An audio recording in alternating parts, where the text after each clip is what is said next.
জি বাংলা থেকে স্টার জলসা বাংলা সিরিয়ালের নায়িকাদের কে কত টাকা বেতন পান দেখুন।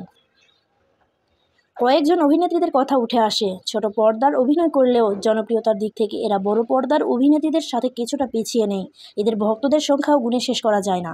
নিজেদের জনপ্রিয়তার সঙ্গে মানানসই পরিশ্রম পান এরা। দেখে নেওয়া যাক এই মুহূর্তে বাংলা ধারাবাহিকের হাইয়েস্ট পেড অভিনেত্রী কে। অরুণিমা হালদার। আয়তবের সহচরী ধারাবাহিকের মধ্যে দিয়ে অভিনয় জগতের হাতেখড়ি অভিনেত্রী অরুণিমা হালদারের।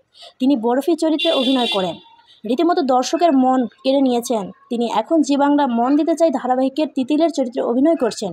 তিনি এখন ধারাবাহিকের জন্য 1,20,000 টাকা পারিশ্রমিক নেন। শ্রাবণী ভুঁইয়া।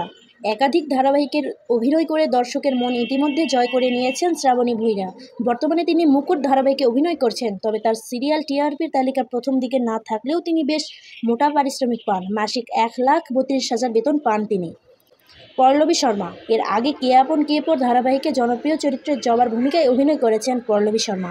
প্রথম ধারাবাহিকে নিজের অভিনয় দিয়ে বাজিমাত করে নিয়েছেন তিনি। এখন তাকে দেখা যাচ্ছে জি বাংলা অন্যতম সিরিয়াল নিমফুলের মধুতে। জানা গেছে তিনি প্রত্যেক মাসে 2,22,000 টাকা নেন। ভিডিওটি ভালো লাগলে অবশ্যই চ্যানেলটিকে সাবস্ক্রাইব করে পাশে থাকবেন।